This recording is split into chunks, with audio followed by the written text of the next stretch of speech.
The Pied Piper of Hamelin by Robert Browning. A child's story, written for and inscribed to W.M. the Younger. Hamelin towns in Brunswick, by famous Hanover city, the river Weser, deep and wide, washes its wall on the southern side, a pleasanter spot you never spied. But when begins my ditty, almost 500 years ago, to see the townsfolk suffer so from vermin was a pity. Rats! They fought the dogs and killed the cats, and bit the babies in the cradles, and ate the cheeses out of the vats, and licked the soup from the cook's own ladles, split open the kegs of salted sprats, made nests inside men's Sunday hats, and even spoiled the women's chats by drowning their speaking with shrieking and squeaking in 50 different shops and flats. At last the people in a body to the town hall came flocking. "'Tis clear," cried they, "our mayors are naughty, and as for our corporation, shocking, to think we buy gowns lined with ermine for dolts that can't or won't determine what's best to rid us of our vermin. You hope because you're old and obese to find in the furry civic robe ease? Rouse up, sirs, give your brains a racking to find the remedy we're lacking, or sure as fate will send you packing." At this the mayor in corporation quaked with a mighty consternation. An hour they sat in council, at length the mayor broke silence. "For a guilder I'd mire my gowns sell, I wish I were a mile hence. It's easy to bid one rack one's brain, I'm sure my poor head aches again. I've scratched it so and all in vain.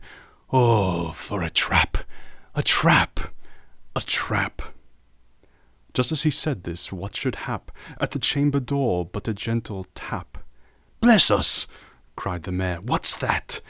With the corporation as he sat, looking little though wondrous fat, nor brighter was his eye, nor moister, than a too long opened oyster, save when at noon his paunch grew mutinous, for a plate of turtle green and gluttonous. "Only a scraping of shoes on the mat. Anything like the sound of a rat makes my heart go pit-a-pat." "Come in!" the mayor cried, looking bigger, and in did come the strangest figure. His queer long coat from heel to head was half of yellow and half of red, and he himself was tall and thin, with sharp blue eyes each like a pin, and light loose hair yet swarthy skin, no tuft on cheek nor beard on chin, but lips where smiles went out and in. There was no guessing his kith and kin, and nobody could enough admire the tall man and his quaint attire. Quoth one, "It's as my great-grandsire, starting up at the trump of doom's tone, had walked this way from his painted tombstone." He advanced to the council table, and, "Please, your honours," said he, "I'm able, by means of a secret charm, to draw all creatures living beneath the sun, that creep or swim or fly or run after me so as you never saw. And I chiefly use my charm on creatures that do people harm, the mole and toad and newt and viper, and people call me the Pied Piper."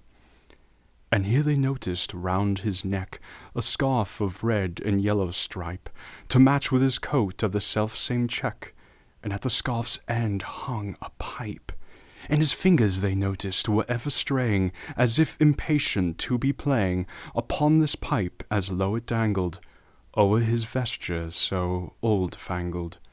"Yet," said he, "poor piper as I am, in Tartary I freed the cham. Last June from his huge swarm of gnats I eased in Asia the nizam of a monstrous brood of vampire bats. And as for what your brain bewilders, if I can rid your town of rats, will you give me 1,000 guilders?" "One? 50,000!" was the exclamation of the astonished mayor in corporation. Into the street the piper stepped, smiling first a little smile, as if he knew what magic slept in his quiet pipe the while. Then, like a musical adept, to blow the pipe his lips he wrinkled, and green and blue his sharp eyes twinkled, like a candle flame where salt is sprinkled. And ere 3 shrill notes the pipe uttered, you heard as if an army muttered, and the muttering grew to a grumbling, and the grumbling grew to a mighty rumbling, and out of the houses the rats came tumbling. Great rats, small rats, lean rats, brawny rats, brown rats, black rats, grey rats, tawny rats, grave old plotters, gay young friskers, fathers, mothers, uncles, cousins, cocking tails and pricking whiskers, families by tens and dozens, brothers, sisters, husbands, wives, followed the piper for their lives.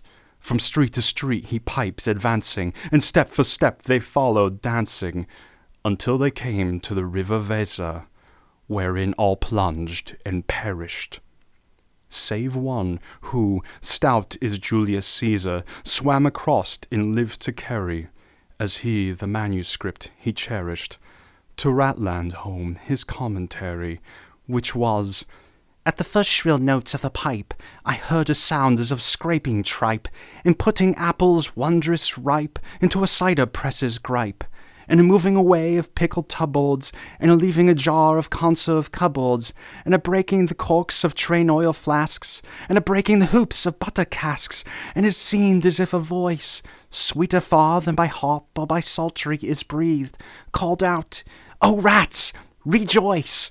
The world is grown to one vast dry psaltery. So munch on, crunch on, take your nunch on, breakfast, supper, dinner, luncheon.'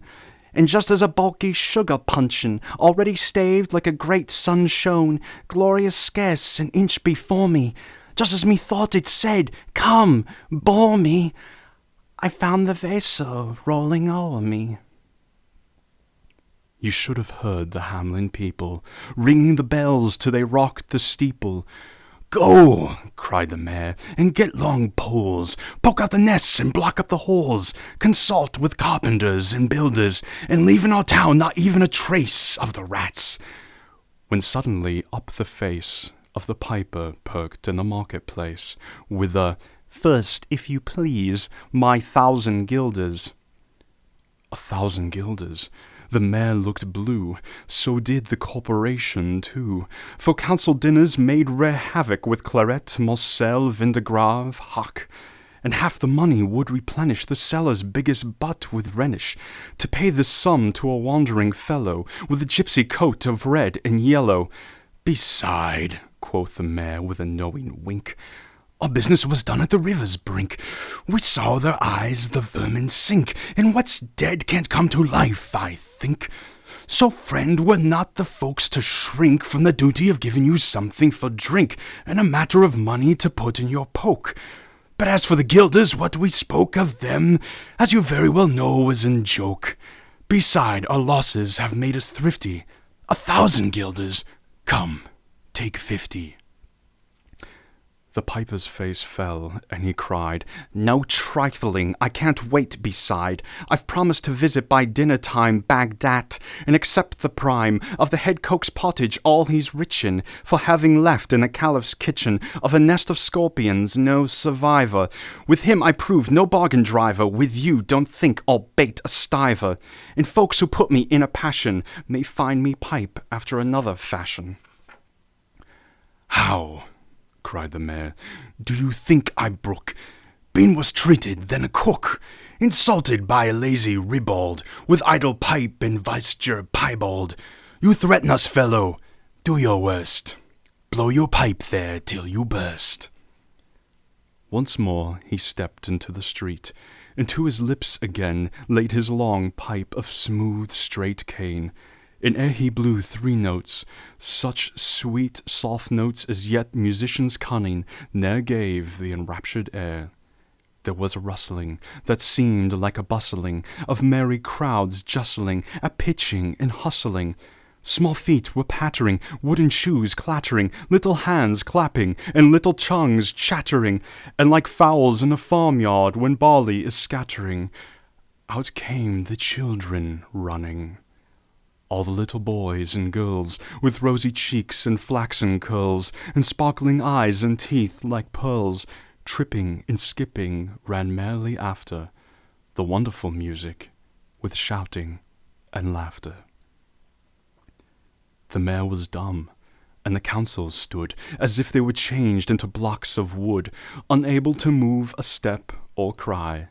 To the children merrily skipping by, could only follow with the eye that joyous crowd at the piper's back. But how the mayor was on the rack, and the wretched council's bosoms beat, as the piper turned from the high street to where the Weser rolled its waters, right in the way of their sons and daughters. However he turned from south to west, and to Koppelburg Hill his steps addressed, and after him the children pressed. Great was the joy in every breast. He never can cross that mighty top. He's forced to let the piping drop, and we shall see our children stop. When lo, as they reached the mountain side, a wondrous portal opened wide, as if a cavern was suddenly hollowed, and the piper advanced, and the children followed. And when all were in to the very last, the door in the mountainside shut fast. Did I say all? No, one was lame, and could not dance the whole of the way. And in after years, if you would blame his sadness, he was used to say, "It's dull in our town since my playmates left. I can't forget that I'm bereft of all the pleasant sights they see, which the piper also promised me. For he led us, he said, to a joyous land, joining the town and just at hand, where waters gushed and fruit trees grew, and everything was strange and new. The sparrows were brighter than peacocks here, and their dogs outran our fallow deer, and honey bees had lost their stings, and horses were born with eagles' wings. And just as I became assured my lame foot would be speedily cured, the music stopped, and I stood still, and found myself outside the hill, left alone against my will, to go now limping as before, and never hear of that country more. Alas, alas for Hamelin! There came into many a burgher's pate a text which says the heaven's gate opes to the rich at as easy rate as the needle eye takes a camel in. The mayor sent east, west, north, and south to offer the piper by word of mouth, wherever it was men's lot to find him, silver and gold to his heart's content, if he'd only return the way he went and bring the children behind him. But when they saw 'twas lost endeavor, and piper and dancers were gone forever, they made a decree that lawyers never should think their records dated duly, if, after the day of the month and year, these words did not as well appear. And so long after what happened here, on the 22nd of July, 1376, and the better in memory to fix the place of the children's last retreat, they called it the Pied Piper's Street. Where anyone playing on pipe or tabor was sure for the future to lose his labor, nor suffer they hostelry or tavern to shock with mirth a street so solemn. But opposite the place of the cavern, they wrote the story on a column, and on the great church window painted the same, to make the world acquainted, how their children were stolen away, and there it stands to this very day.